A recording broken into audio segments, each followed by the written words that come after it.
Hey guys, welcome back to DCS World. I'm Spudknocker, as always, and today I thought we should hop into the Dassault Mirage 2000C and just get reacquainted with her. Now that Baltic Dragon's Red Flag campaign for the Mirage has been sent to ED for testing, and its release is hopefully imminent, I thought I would hop back into the Mirage and take her for a spin. Now before we get started here, you may have noticed that I changed up my logo for my channel, and that's just to get away from the copyright of the Snoopy character so that I can grow my channel in the future without running into any issues in terms of copyrights or anything like that. It's kind of a bummer because I love the Snoopy cartoon of him flying his Sopwith Camel doghouse, and it kind of reminds me of what I feel like I'm doing in DCS World. But without further ado, we'll jump into the cockpit here. So feel free to follow along with your own reacquaintance with the Mirage, or just sit back and enjoy the scenery. So first thing we'll do here, turn on our battery, turn on our audible warnings, get the fuel pumps turned on, and hit the start button.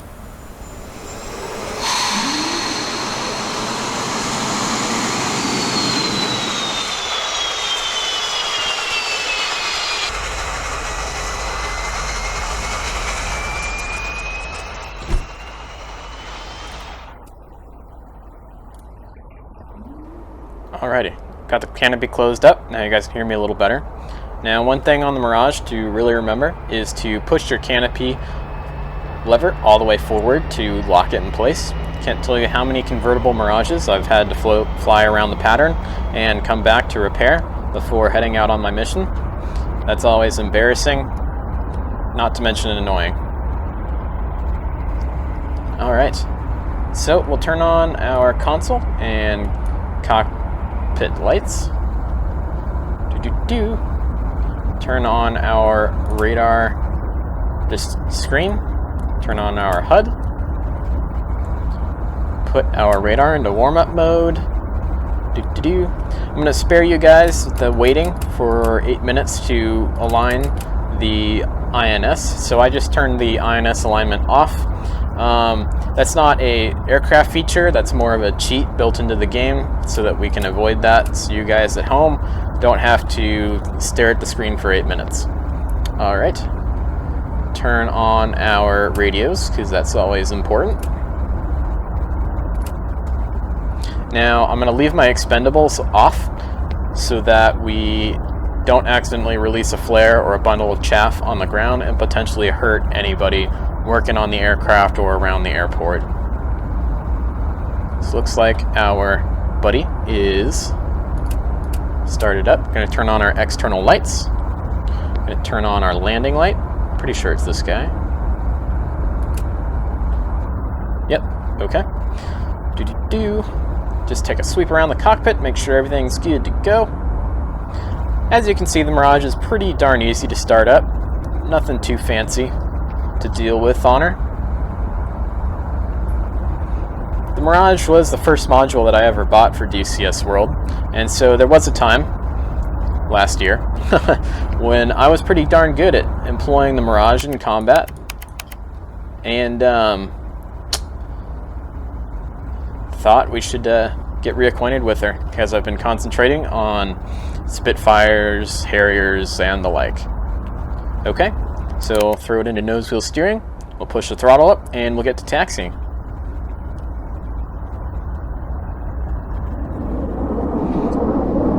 I do recommend putting a bit of a curvature on your rudder pedals for the Mirage. She tends to be a bit squirrely on the ground. She likes to turn very tight with the slightest rudder inputs, so that's why I always like to have a little bit of a curvature on there.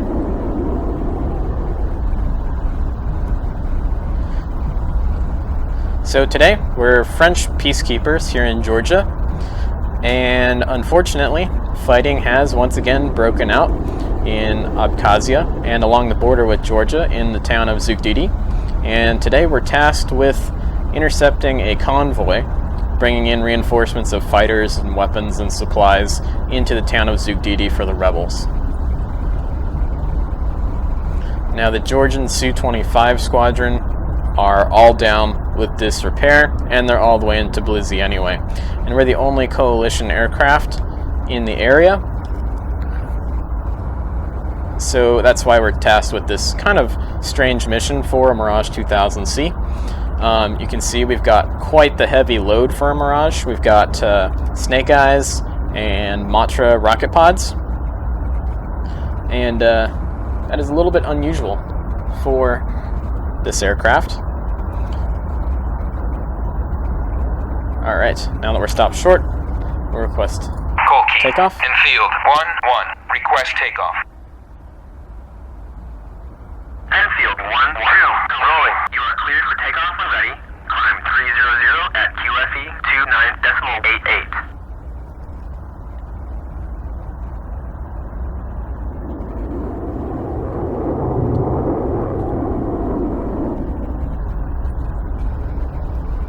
Now, something to note here at Sanaki Kolki is your wingman likes to take the long way around when you're lining up on runway 08. So you may have to wait for him for a little bit, which is fine, not a big deal.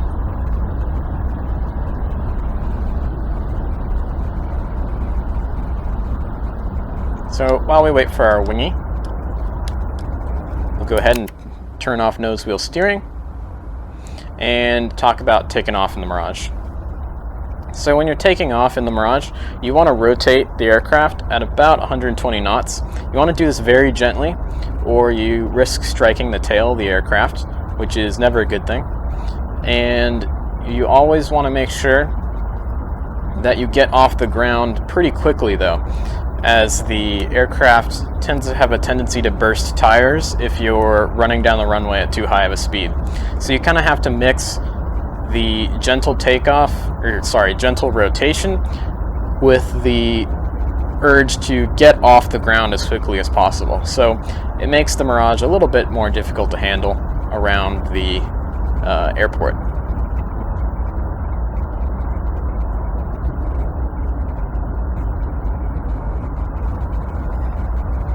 Looks like our wingman's in place, a little farther back than when we're starting, but that's totally fine. So we're going to go ahead and push the throttle up and head on out.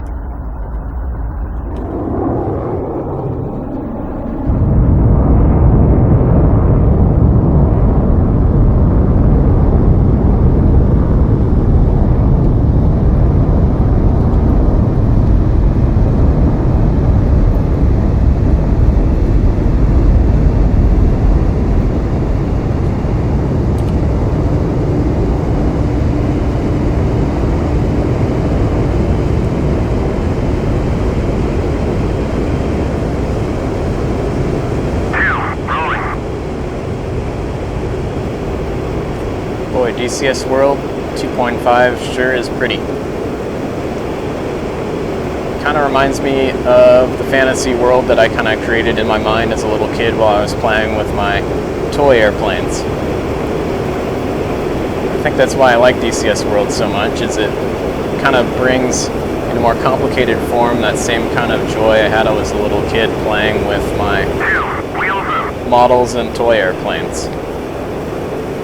Alrighty, so I'm going to turn on our expendables, throw this guy into number 5 so we don't waste too many flares with each button push. Throw our radar into standby mode. Take a look at our HSI here. So we can already see the fires from the fighting in Zugdidi. So as we fly to our objective, one thing to note in the Mirage is that you cannot carry 2 different types of bombs.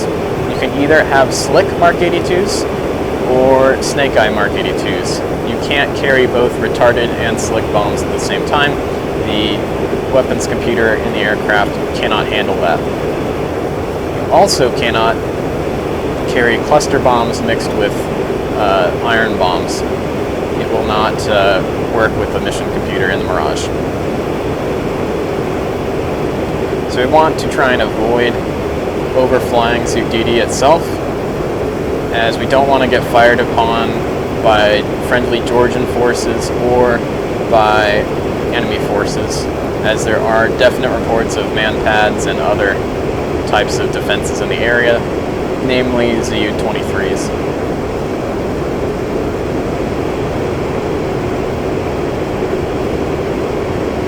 Also, something to note on the Mirage that has caused me difficulty in the past is the fact that your master arm switch and your gun arm switch is decoupled.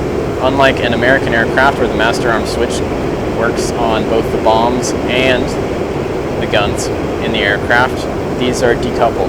So when you fly into combat, you want to make sure that your gun switch is set to arm as well. I can't tell you how many snapshots I've missed as a result of having that gun arming switch in the de-armed position, and that is always a bummer. So we're going to go ahead and turn our external lights off, help present less of a target. Oh, a little bit of a stutter there. After the latest updates to 2.5, that little stutter tends to worry me. This has definitely been a hard video to make. I've had lots of crashes and lots of interruptions from my personal life.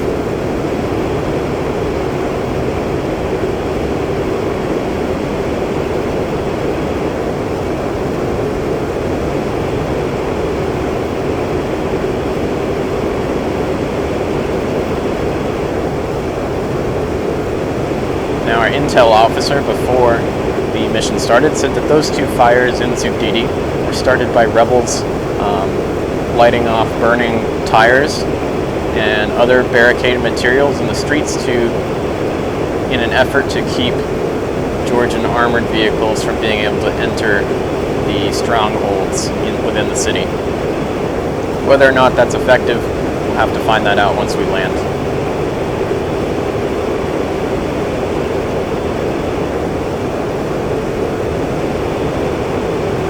There's our wingy. So he's with us. So we'll go ahead and turn our radar on.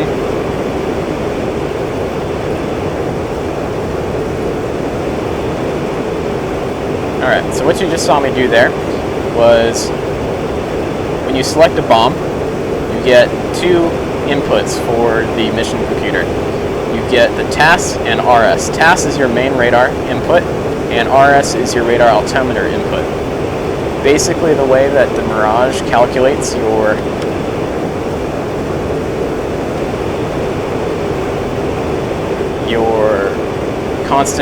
constantly computed impact point is it creates a triangle between the aircraft, the ground, and the unknown of where your bombs are going to hit.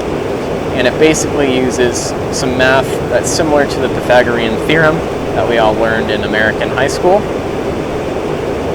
But it's constantly computing that in a dynamic environment to always find that unknown, which is the bomb impact point. So having two different inputs from both your main radar as well as your radar altimeter is certainly helpful. Alright, there's our convoy. Go ahead and roll in on these guys. Now, you saw the man pads in the small towns closer to Zugdidi and the border. Want to ideally stop this convoy before they get there. So we'll put to instant, drop all four bombs a couple meters apart.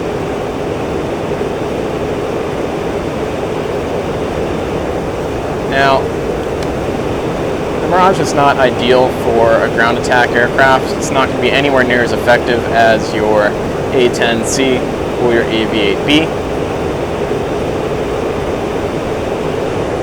So as a result of that, there's some strange kind of parameters you have to meet in order to drop bombs. Like there's a speed limit for your CCIP. You can't go over 520 knots when dropping bombs in the Mirage, and that can be kind of hair-raising when you're trying to get through a target area as quickly as possible and the jet is telling you to slow down. It kind of goes against every instinct you have as a real-world pilot or DCS world pilot. So here we go, we're rolling in, and we're in hot.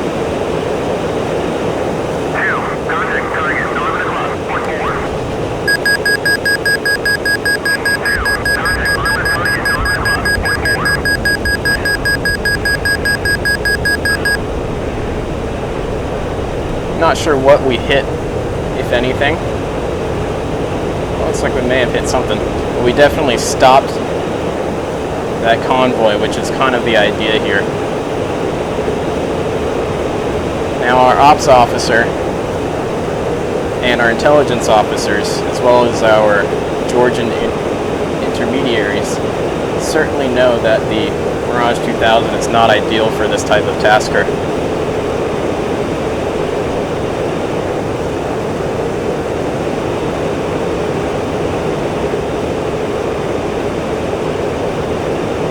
As a result of that, our objective is really to stop the advancement of the convoy rather than take it out wholesale. And in the pursuit of that objective, we should have as minimal loss of life as possible as well, which is always the objective of a peacekeeping force. Now, unfortunately, we stopped this convoy in the middle of a town or a village here.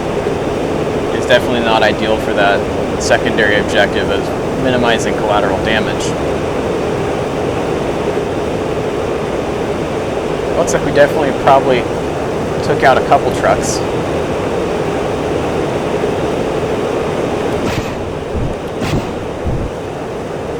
Ooh, need some Kentucky windage.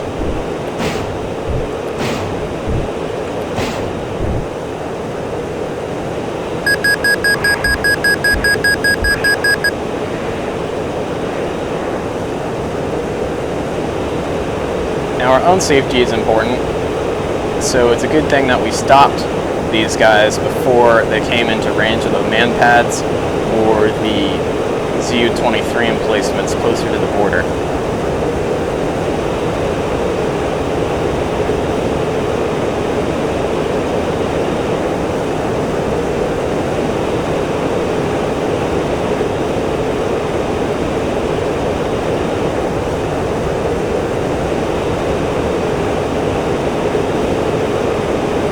Now you may notice that I'm not employing my wingman,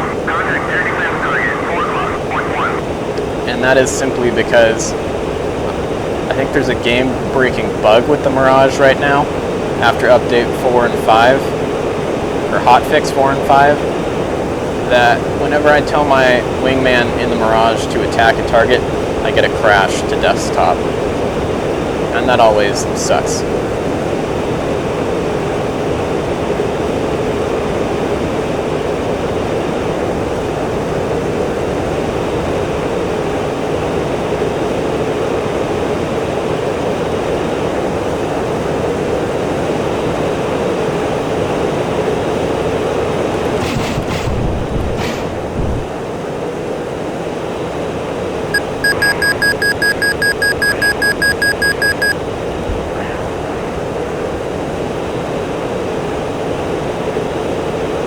I think that right now employing rockets are probably my favorite weapons, simply because the visuals are so cool right now.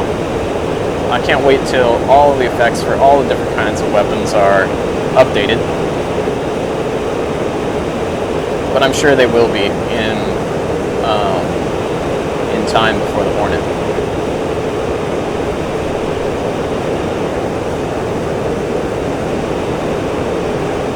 Now I see this question asked a lot on the forums, in the Facebook group, as well as on Hoggit, is what airplane is the best airplane to fly and train with in order to be ready for the Hornet coming out. And I think that we don't really have an aircraft that really matches the Hornet as well as we would maybe like it to.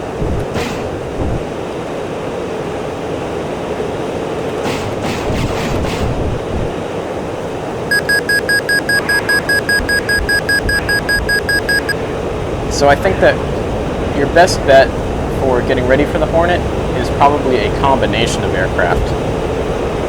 And I would have to say, in my experience, that I think the fuel in our external tank is all done. So I have to say that in my experience, I think that the Aviate-B mixed with some Mirage time is probably going to be your best bet for being ready for the FA-18C in the future. Now I think the Hornet will fly a little bit more naturally than the very sticky controls of the Mirage. Oh, we're out of rockets. That was dangerous. So we're going to go ahead and get on out of here. Guess I was talking to you guys too much. Now I think that the Mirage is important to fly because of its afterburner and high speed.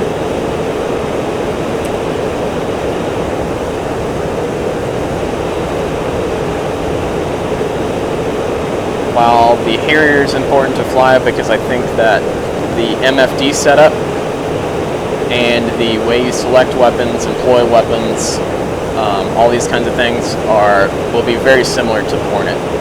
The stick arrangement is the same stick. The buttons on it are swapped in one case from left to right, but the Harrier is going to be very, very similar avionics-wise to the FA-18C, whereas I think your high performance of the Mirage is going to be a good bet for mimicking the Hornet. However, I do think that the Hornet will probably fly a little bit more naturally than the Mirage. The Mirage definitely takes some getting used to. It's almost like autopilot is on all the time in the Mirage, which is totally fine. It just takes a little bit getting used to in my experience.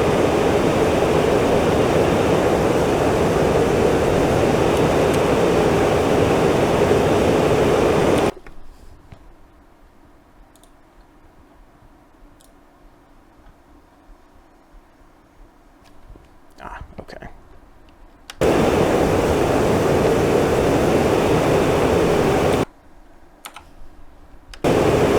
I had forgotten how I set up my waypoint sequence.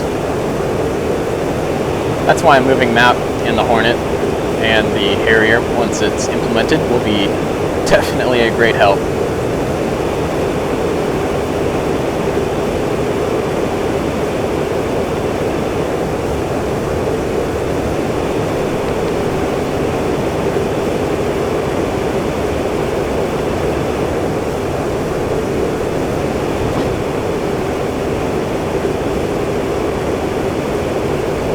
So I went ahead and dropped the tank just to get a little bit lighter and help with landing. Now you'll definitely get in trouble for that if you do that randomly for no emergency reason in real life, but for our demonstration here, just to show you how it's done, simply throw on master arm, engage the jettison switch, select RP for your tank, and then go ahead and release it. And it's easy as that. Now you want to make sure you turn that jettison button back off, so if you get into combat and you're about to shoot a magic or Super 530, you'll just have your missile fall off or fall away, and you'll be very embarrassed and your opponent will shoot you down. So there's our lineup point. I'm going to tell my wingman to go into parade so that he doesn't get in my way. Flight, go trail. 2, copy. Call key, infield 1-1, inbound.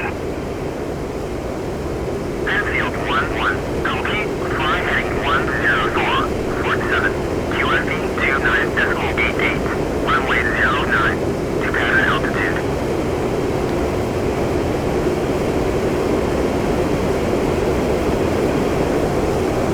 Throw the HUD into landing mode.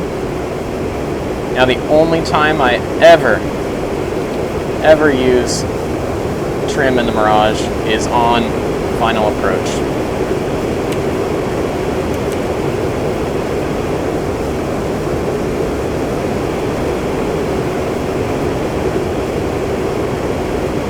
airfield.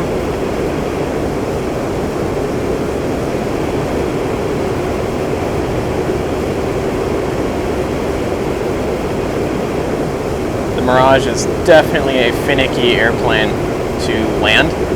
I believe it's more fragile than trying to land the F5 or the F-15C. Not quite as fragile to land as the MiG-21 BIS, but it is certainly an airplane you need to be very, very careful with on the ground.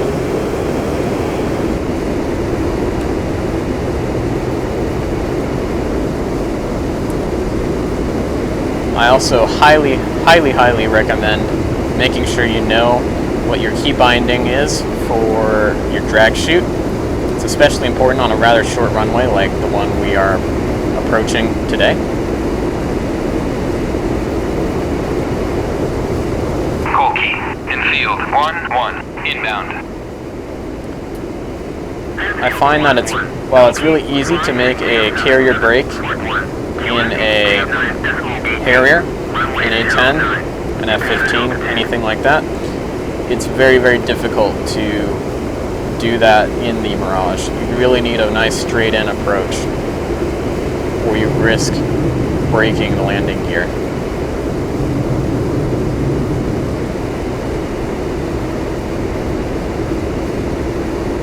Airfield 1-1, cleared for visual, contact tower.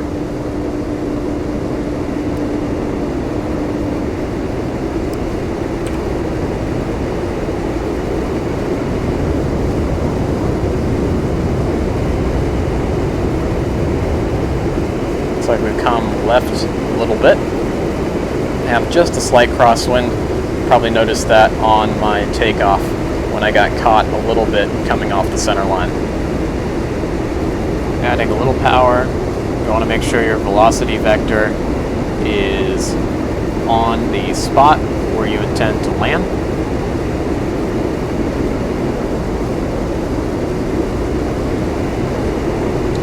You want to make sure that your acceleration carrots on either side of the velocity vector are inside the two brackets down low when you touch down. Airfield 1-1, cookie, check landing gear. Wind 0. Check my landing gear as the tower instructs. Runway 09.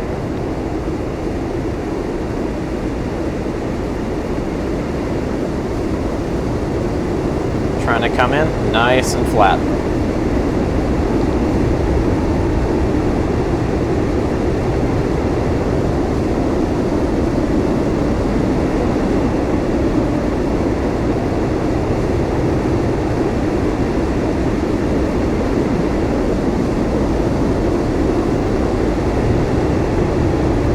And touchdown.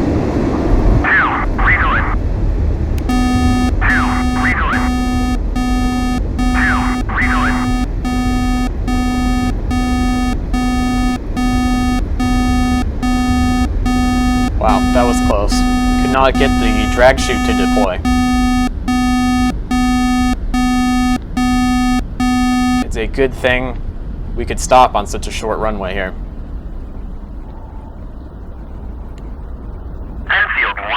I'm not sure if I'm doing something wrong or if there's a slight bug in the Mirage right now, but I've really not been able to get the drag chute to deploy with any kind of reliability in the last couple updates, which can certainly be dangerous.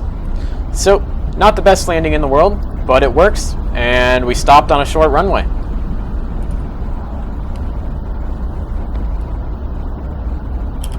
So, I hope you guys have a good time getting reacquainted with the Mirage, and enjoy the new Red Flag campaign coming out. And please like and subscribe to my channel, and fly safe. Have a good time, guys.